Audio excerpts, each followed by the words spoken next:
What's up guys, and welcome back to the channel. And in today's video we are going to be discussing the biggest UFC fall-offs and the biggest UFC career turnarounds that we have witnessed in the last few years. That is right, I'm going to be discussing one or two fighters per division and discussing those who have had major career turnarounds, those that were in the bin. You know, we thought they were cooked, they were on a losing streak, they looked like they were out of contention, and they turned that around. And on the opposite side, we're going to be talking about those who maybe held a belt or at the top of the sport on a win streak fighting for titles, and then they're on a losing streak looking like they're about to be sent packing to the GFL to fight OSP. These are the fighters we're discussing. You guys can let me know who I missed. This is kind of in the spirit of this weekend's or main event that just happened, where Moreno got his second win in a row following a 2-fight loss streak, and Erceg hit his third loss in a row following a, I believe, 3-fight win streak to start the UFC. So yeah, you guys let me know who I missed. Like and subscribe. Leave some more video ideas in the comments. I am tomorrow's video, I've got two ideas. I've got a top 25 under 25 video to just kind of discuss some of the best like prospects and stuff, or I could do something like a like what are the divisions, what's each division gonna look like in like 5 years time, and discuss like how promising each division was. And my other idea, which is a classic left lane video, is which UFC fighters I would trust to defend me in court tier list. So yeah, look forward to those videos in the coming days. I'm leaving the country in about 3 days, so that'll be interesting. We'll see what happens there. But anyway, enough yap, let's get started with the video. So, the first fighter to discuss is the main event winner, Brandon Moreno. Maybe not today, maybe not tomorrow, but I promise you, man, I'll become champion again someday, man. This dude has been champion about 5 different times, looking to get the belt back. Dude's had about 17 number one contender fights. I don't know, it's just kind of difficult to keep track with the career of Moreno. But he was on a 2-fight loss streak. Like, I wouldn't say anyone thought Moreno had like fallen off or was like bad or anything like that. I think no one was saying he's washed, but in my opinion, he looked kind of mid against Royval in that rematch. Didn't look the best for him, and we kind of were like, maybe he's just been worn out from this Figgy quadrilogy, lost to Pantoja. Just how good is Pantoja, my goat? But and then he lost to Royval, and just, I don't know, I felt like he looked kind of mid, like he was just overhand spamming. To be fair, he kind of fought similarly to how we fought today, or yesterday, depending on when you're watching it, but just like a bit more output, I guess, and like he mixed it up a bit more. But he was just like spamming overhands, missing all of his shots. Oh, I thought he looked terrible against Royval, but still almost won. Like it still wasn't even like a one-sided loss. But he comes back after a long layoff and fights Amir Albazi, looks great, and now he's looked great, pretty good against, I wouldn't say great, but looked pretty good against Steve Erceg and gets the win. So congrats to Brandon Moreno. Again, this is a less, like, again, I'm trying to talk about like an example of each per division, so some of them are going to be less strong than others. But anyway, let's move on though. We got another fighter, and it is Charles Johnson. Now, Charles Johnson's a bit more of an under-the-radar one, because Charles Johnson was on a 3-fight losing streak. He started 2023 with a win, and then he went on a 3-fight loss streak to Ode Osborne. I want to say it was Ode Osborne, and it was 2 other people though. I think it was Cody Durden, I want to guess. And then I think there was one other guy, because he started the year with a win over Jimmy Flick. He's obviously coming off a loss now, so this video is about a month too late. But let's see, it was, yeah, he lost to Ode Osborne, Cody Durden, and then Rafael Estevam. But then he goes into 2024, fraud checks and beats Azat Maxim, hasn't fought since, beats Jake Hadley, beats KO's Joshua Van, and then beats Sumadaji, and then had a close fight with Temerov. So but if you take away that Temerov fight, dude started his UFC career, what was his record? He started his UFC career 2-4, and now he is, what is he now? 6-5.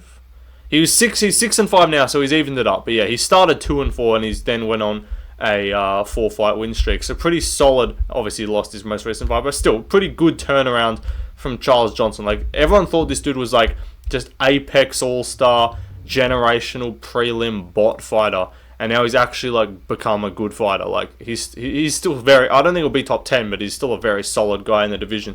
Anyway, let's flip the script and we'll talk about the opposite side of the coin, and it's Steve Erceg.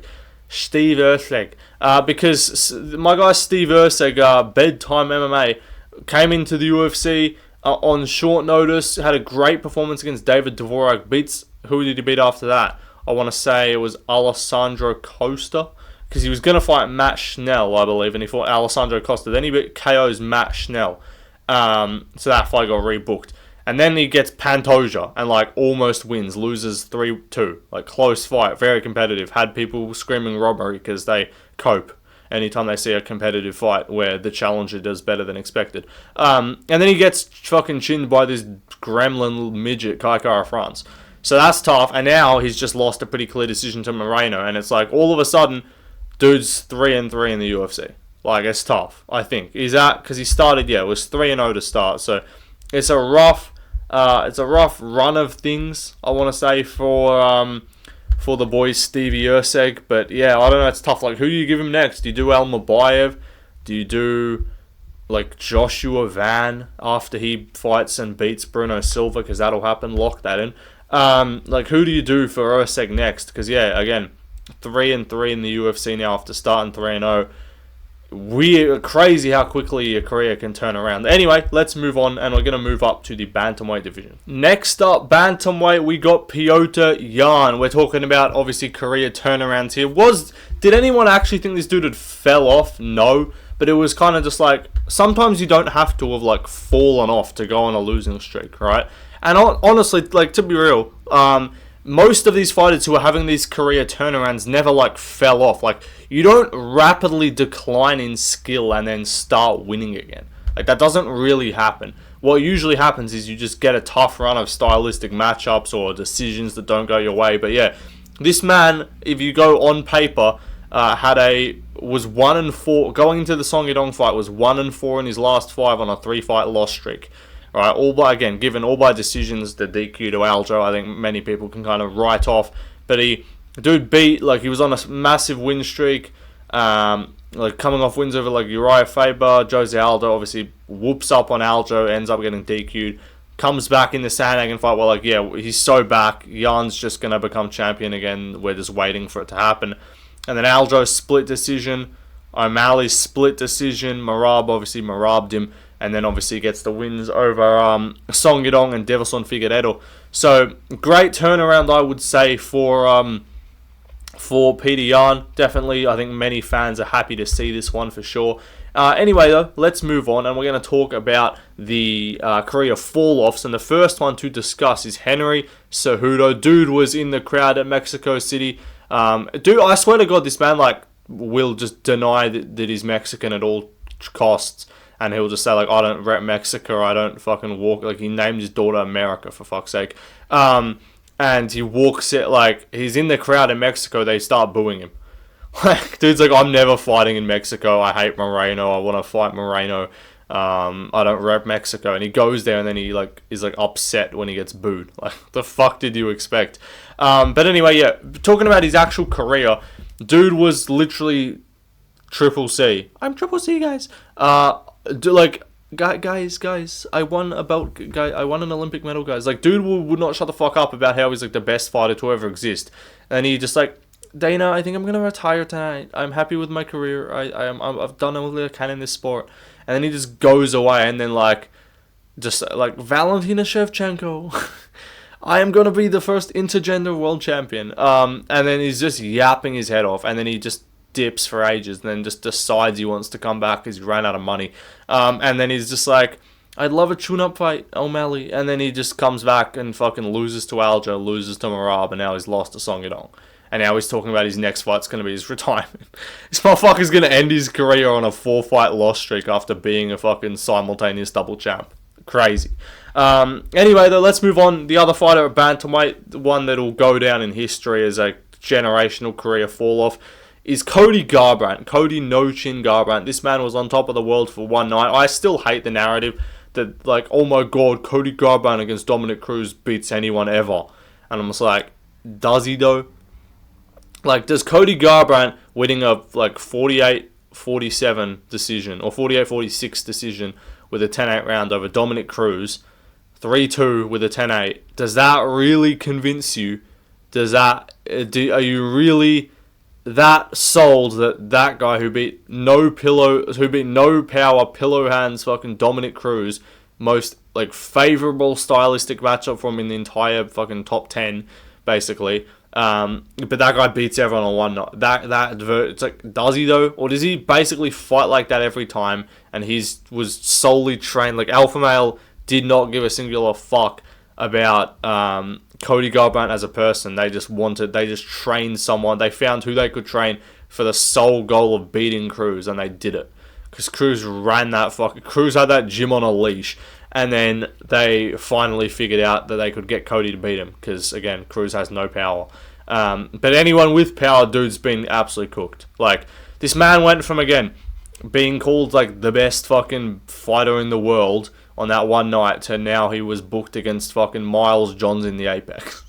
we were about a week away before he pulled out of seeing fucking Cody Garbrandt versus Miles Johns in the Apex in Big 2024. Like, it's a crazy fall off for Cody Garbrandt. Anyway, and his only wins recently are fucking Trevin Jones and Brian Kelleher, bro. Like, dude's in the pit. Like, it's rough for Cody. Anyway, let's move on to the featherweight division. Next up, featherweight, Yusuf Zalal. He's a runner, he's a track star.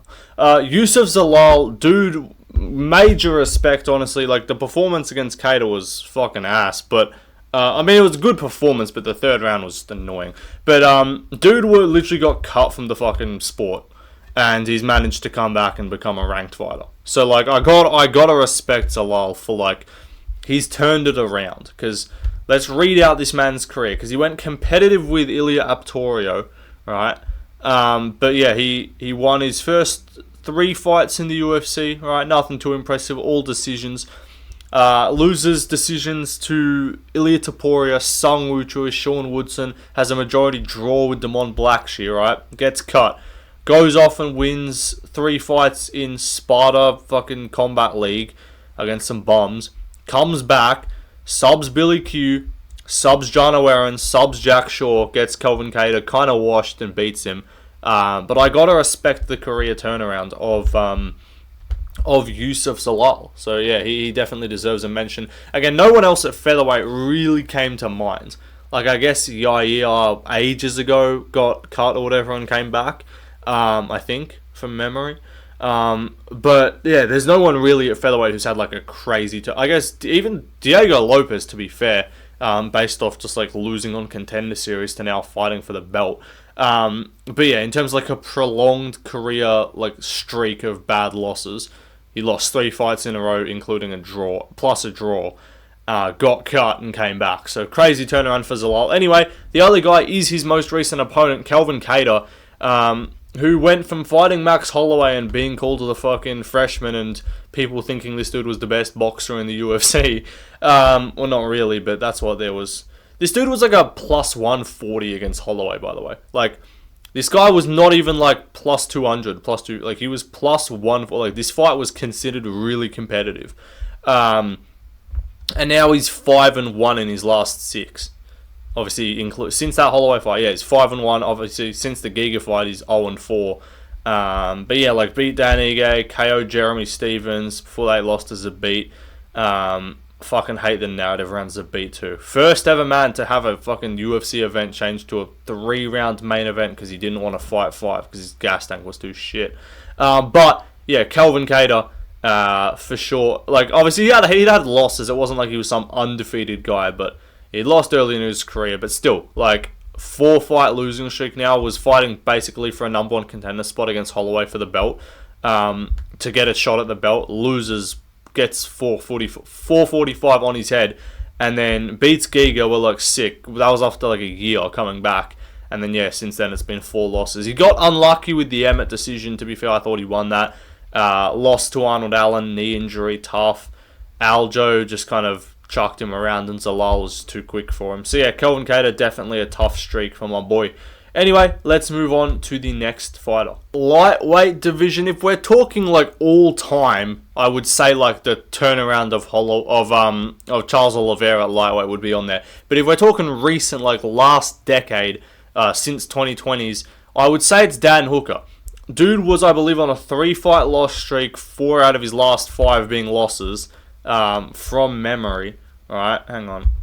Let's get this up. Let's pull up, Jamie, pull that up. Let's pull up Dan Hooker. Because it was what? It was he lost to Poirier. Don't count them chickens, Dan. Like, he had the don't count them chickens from Dustin Poirier.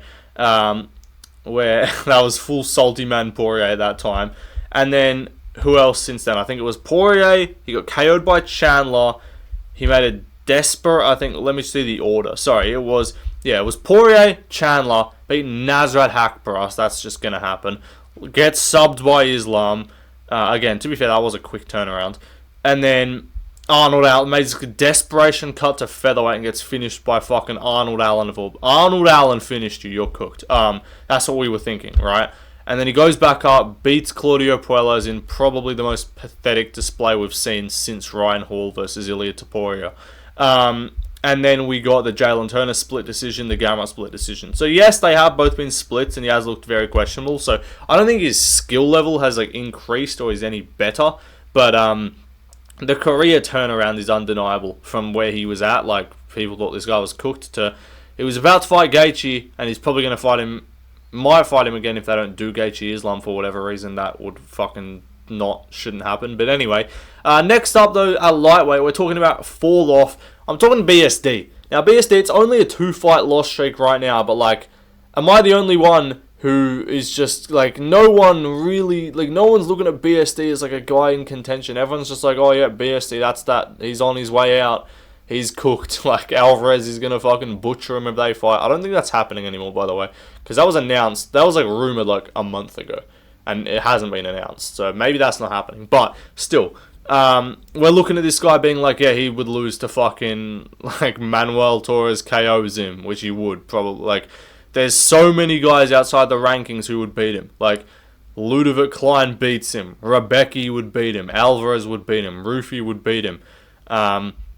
Bahamondes isn't outside the rankings, but he's ranked below him. He would beat him. Like, we're looking at so many guys who I think all the fans would pick to beat this guy after he was legitimately a -200 favourite against Dustin Poirier. So yeah, crazy fall off for Benoit Saint-Denis. Anyway, let's move on to the welterweight division. Welterweight division, Joaquin Buckley. You know what it is, fool? Buckley, he is on a generational turnaround. We're looking at heavier man skill. Joaquin Buckley running an absolute terror through the welterweight division. This dude was literally just a 500 level middleweight, right? Getting KO'd by fucking Kevin Holland.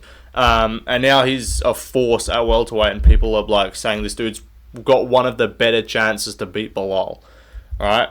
Let's pull up Joaquin Buckley. I want to see his middleweight record, because it was very mid. Like, Chris Curtis put him away, and Mavov tuned him up. He was just too small for middleweight, right? So he did well to actually make that cut, realize he wasn't cutting much weight, and he's on a 6-fight win streak at welterweight. But yeah, look, it wasn't like a crazy loss streak, but yeah, there were just losses. Like, KO'd by Holland, obviously, had a relatively quick turnaround, got that spinning back kick over Kasanganai. Jordan Wright, KO win, lost, got slept in the first by Alessio Di Chirico. Like, man has gone from losing to Alessio Di Chirico and fucking Kevin Holland by KO and Chris Curtis by KO to now beating Vicente Luque, Wonderboy Thompson, and Colby Covington. Like, that's got to be one of the crazier, like, losses on, like, man has a loss to Alessio Di Chirico and a win over Stephen Thompson and Colby. Like, create that and try explaining that to someone 5 years ago. You can't. But anyway, great stuff for Buckley. Happy for him. Let's move on, though, to the fall-off at welterweight. There's a lot of options. Welterweight's got a lot of fall-offs. You got Leon Mumblemouth. You got Colby Covington. You got Gilbert Burns. You even got Wonderboy Thompson, to be fair. Luque, if he hadn't got that recent win, would definitely be on here. But I'm going to go with Kamaru Usman. Usman, they can't even spell your name right. Who the fuck knows what's going on with Usman? Who knows? This dude is just yapping. Dude's on the pound for pound. Him and Henry, we gotta call it the bum for bum.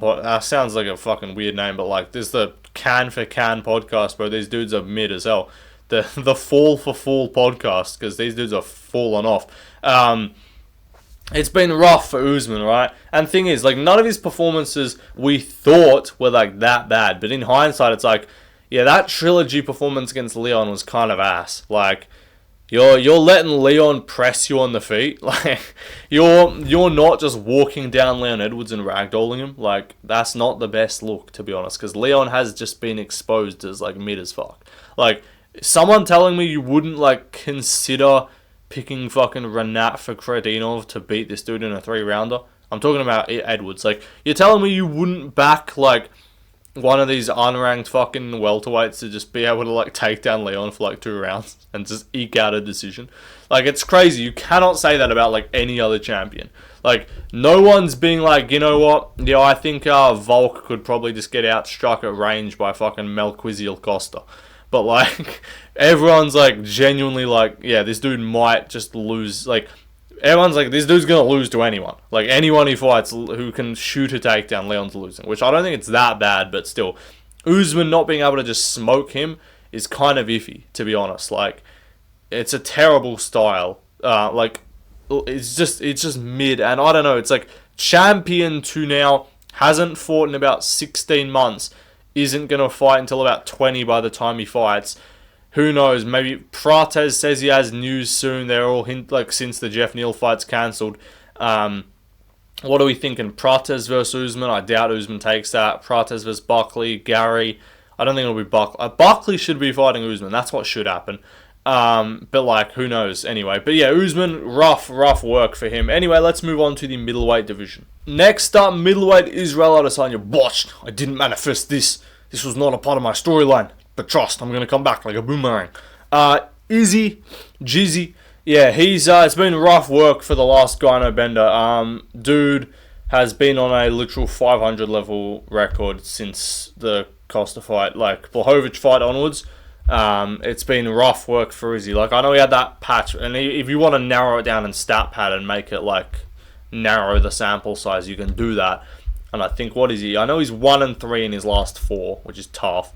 3-fight loss streak, 1-3 in his last 4. If you extend it to, let's see, 1, 2, 3, 4, 5, 6, 7, 8, 9. He is 4-5 in his last 9. That's rough. Less than a 500 level record in your last 9 fights. And that is stat padding too. Like, again, 4-1 in your last, or 1-4 in your last 5. I think I've been mixing around the wins and losses the whole time. And the wins aren't even good. Apart from the Pereira win, Cannonier win, the Whittaker win was iffy, and the Vittoria, Cannonier and Vittoria were just shit fights. Romero was a shit fight, and the Whittaker win was questionable, like, decision-wise. Pereira and Costa are, like, his only good wins this decade. So, that's tough for Izzy. Anyway, though, I actually just couldn't think of, like, a career turnaround positively at middleweight. Like, you want to say Sean Strickland goes from unranked bum welterweight to middleweight champ? Like, that's, like, stretching it out so much. Who else? Like, in the comments, let me know. Who is a middleweight who's had, like, a massive career turnaround? Like, I don't think there really are any. Like, Amavov had 1 loss. Hamzat hasn't lost. Baralio hasn't lost in the UFC. Like, are we talking Cannonier for getting 1 comeback win over an unranked fighter? Like, are we talking Roman Dolidze, I guess? Like, there's not really anyone there. But for FALLOFFS, Paulo Costa's another good shout too. He's been on a rough go of things, but Izzy came from a higher ceiling, which is why I put him here. Anyway, let's move on to the light heavyweight division. And the career turnaround award is going to go to, who the fuck's that? Who's the thing going to? Dominic Reyes. Dominic Reyes, who was on a 4-fight loss streak. Dude's got the award for, like, biggest divisional fall, like, biggest light heavyweight fall off ever, and one of the bigger turnarounds. Because, again, 4-fight loss streak, John Jones, Jan Blachowicz, Yuri Prohaska, Ryan Spann. Tough back to back, right? Urseg's 1 fight away. If Urseg goes on a 4-fight losing streak, I'm picking him to win his next 2 fights, because he's the prophecy must be completed. Close competitive fight with the champion where they get a questionable 4-1 scorecard. Obviously, Jones-Reyes was an actual robbery. Pantoja pretty clearly 1-3-2 in my opinion, but, like, questionable 4-1 scorecard to the champ, unanimous decision, everyone got mad, right? And then he goes away, loses his next fight by KO. Only difference is Urseg ain't getting chinned as much, but we'll see. If this man goes out against Kaya Sakura or some shit next fight and gets laid out, it's tough work. But, what's Why the fuck am I talking about Kajsa? Oh, I'm comparing to Usyk, sorry. That's what, I'm losing track of what I'm saying. But Reyes, back on the topic. This is what happens when I record late at night. My brain is just not fucking functioning. But, yeah, Reyes, dude's... Okay, it's Dustin Jacoby and Anthony Smith. I think he's going to get cooked by Krylov, to be honest. Haven't seen Krylov fight in ages, so I'm excited to see bro back. Thought he died at war. He's all good. But, yeah, Dominic Reyes... good stuff. Like, again, two wins in a row, 2 wins by finish. That's about as good as you can go when you are on a 4-fight losing streak with 3 of them by KO. Anyway, let's talk about the fall off at light heavyweight. You could say Jamal Hill is an option, but I'm going to say that my career fall off award goes to the man, the myth, the legend, Johnny Walker, because sipping Johnny Walker in the war room, chilling. Why? I studied, bro. The Johnny Walker, my guy, I think he's 4-6 in his last 10, is my guess. I'll find him. I'll pull up Johnny Walker. Pull up some Johnny Walker in the war room, chilling. But where is he? I'm going to overuse that joke so much, by the way. I probably already have, but I apologize. Anyway, 21-9 record. He's 0-2 in his last 2. He had that 3-fight win streak over Ion Cutelaba, Paul, Craig, and Anthony Smith. The fucking 3 horsemen. I know we need a 4th. That Johnny Walker might be the 4th. The 4 horsemen of just mid-ass light heavyweights who you can never really predict. But yeah, he's on a 2-fight loss streak to both by KOs. If you extend that, he is what? 3-4 in his last 7 if you exclude the no contest with Ankalaev. Extend that, he would be to his last 9. Hang on, no. So yeah, 3-4 in his last 7. 4-4. He's 4-6 in his last 10. So that fraud check at the start, there's levels. There's levels. With Corey Sandhagen, Corey Anderson, fucking hell. At UFC 244. Since then, yeah, he's that included. He's 4-6 in his last 10. With how many of those? 1, 2, 3, 4 of those 6 losses coming by KO. So it's been a rough go of things for Johnny Walker. But yeah, tough work. Anyway, let's move on. And we got the heavyweight division fall off. So I'll talk about the turnarounds first. Alexander Volkov. Now, I'm counting the Garn fight as a win, because if you do, it makes my case look a lot better. But yeah, this dude was just not like bad. Like, he wasn't some unranked bum, right? But like, did anyone think Volkov was like anything? Like, he's just a tall, lanky dude. Like, he was basically just like Stefan Struve 2.0. Just tall, lanky dude, pretty solid. Gonna just be getting chinned by some of these guys, kind of mid, right? But 38-11 record, a lot of experience. But yeah, what was he? Derek, like, it was like, he was on a bit of a win streak, right? Obviously, he beat Stefan Struve by KO. Beat Fabricio Verdum. But yeah, like, KO lost to Derek Lewis, so 0-1. If we're counting since then, it was 0-1. 1-1 with the winner of Greg Hardy, 1-2 with a loss to Blades, 2-2, 3-2, Walt Harrison over him wins, 3-3 with Garn, 4-3 with Tybora, 4-4 with Aspinall. So he was 4-4, just kind of a 500 level heavyweight, floating around that like number 6, number 7 spot, number 8 spot. KO win over Rosenstrike round 1, KO win over Romanov round 1, submission over Tuivasa round 2 with a fucking Ezekiel choke. Schools Pavlovich on the feet, and then clearly beats Garn and gets robbed. So he's on a 5-fight win streak right now, as far as I'm concerned. And is looking like the 2nd or 3rd best. Like, 2nd, and if you think, I genuinely think, grappling-wise, it's tough, but, like, you're telling me you would just pick Jones to smoke this guy? Like, I wouldn't be that comfortable in that. So yeah, shout out Volkov for the turnaround here. He's definitely put the work in. Swolkov is operating at a different level. But last guy, there's no need to even give the introduction. Weighing in at 279 pounds, weighing in at 279 kilograms, Taco Bell Tuivasa. Dude has somehow managed to find himself to be the most blobulous fighter on the roster, and that's with Chris Barnett and Calvin Gastelum existing, right? And he's still the biggest sphere. He's legitimately transformed into a sphere. Dana's saying no one's ever going to be able to do the sphere again. Like, let me tell you about this kid, Tai Tuivasa. 0-5 in his last 5. I don't even have sympathy. Like, it was like Derek Lewis win, we're like, oh my god, this is sick, right? Garn lost, tough. He put up a good fight. Pavlovich loss was where it was just sad. and then it was Tybura, and then you're just like, sorry, no, then it was Volkov. You're like, okay, it's Volkov. Tybura's where you're like, oh, okay, I'm kind of done, bro. Like, this dude's just undisciplined and fat, all right? Just tapped to a not even in joke.